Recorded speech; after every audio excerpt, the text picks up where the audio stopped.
कंटाबाजी निर्वाचन मंडलीर विधायक लक्ष्मण बागकर द्वारा सोमवार मुरीबाहा सदर महकुमा ने नवनिर्मित दुईटा मंदिर ने अमृतधारा उद्घाटी देइतिबार बेलके स्थानीय खजुरी बंध ने बनिथिबार भगवान शिव और वृषभंकर प्रतिमूर्ति उन्मोचित हो जाइछे।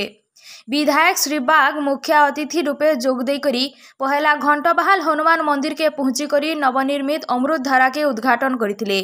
सेठानु मंदिर श्रद्धालु और गाँववासी लगी स्वच्छ और ठंडा पीबार पानीर व्यवस्था करा जाइछे। तीतारुतारू विधायक श्री बाग सदर महकुमा खजुरी बंद मझी ने नवनिर्मित भगवान शिव और वृषभंकर भव्य प्रतिमूर्ति के पूजार्चना करी उन्मोचित करथिले।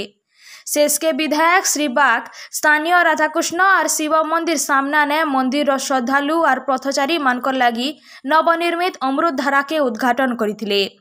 मुरीबाहा सदर सरपंच तथा ब्लॉक सरपंच संघर सभापति विश्वविहारी जोशींकर सभापतित्व ने तथा प्रत्यक्ष तत्वावधान ने अनुष्ठित होइथिबार ई कार्यक्रम मानकु ब्लॉक अध्यक्ष हरिबंधु मेहर, उपाध्यक्ष जाग्यसेनी हाथी, सदर समिति सभ्य चक्रधर हेन्ना और पंचायत पीओ प्रकाश पनिका प्रमुख सम्मानित अतिथि रूपे जोग देथिले।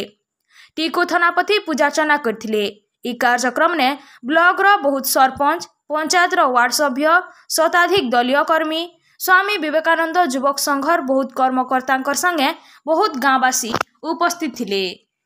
आज मुरीवाल पंचायत समिति तरफ आमर मुरीवाल ग्राम पंचायत सरपंच विश्व जोशी भाईंकर प्रचेष्टा रे मुरीवाल हनुमान मंदिर सम्मुख गोटे अमृतधारा उद्घाटन करागला एवं मुरीवाहाल रो बस्ती भितर जो बंद अच्छे बंद भितर गोटे शिव भगवान गोटे मूर्ति स्थापन होता रेडीमेड एवं तार संगे संगे गोटे वृषभ बाबांकर मूर्ति होइछे एवं बंद उपरे गोटे सौंदर्यकरण करी तार सीढ़ी माध्यम रे जीवार आबार लगी लोकंकर पूजा करि पारबार गोटे व्यवस्था करा तार प्रतिष्ठा करागला एवं मुरीवाल शिव मंदिर सम्मुख राधाकृष्ण मंदिर एवं शिव मंदिर सम्मुख रे गोटे अमृतधारा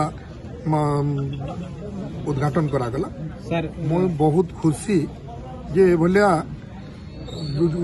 जड़े लोकप्रिय सरपंच एवं लोकंकर सेवारे जो भली तांकर मन अच्छी निश्चित भाव में आशा करुचे सारा ओडिशा रे गोटे सर्वश्रेष्ठ सरपंच हेबार कथा आ सब सरपंच जदि निजर मनोबल रखबे निश्चित भाव में आमर ओडिशा आगे जाओ। निश्चित भाव में मोर भी इच्छा अच्छी कि सरपंच सहित कथा होती मुई बंद भितरे पार्क आ बंद रो अनेक सौंदर्यकरण लगी मुई मोर चिंता करी पाखापाखि 10 लाख टंकार गोटे फंड्स देवाई कथा तार आम कथबार्ता भी हो सारीचु। आसंता 7 तारिख दिन समिति मीटिंग रखा जाइए मुरीवाल ब्लॉक स्तरीय आ समिति मीटिंग रे तार प्रपोजल देमा आ से रोड रो व्यवस्था निश्चित भाव में बहुत जल्दी तार पदक्षेप लिया।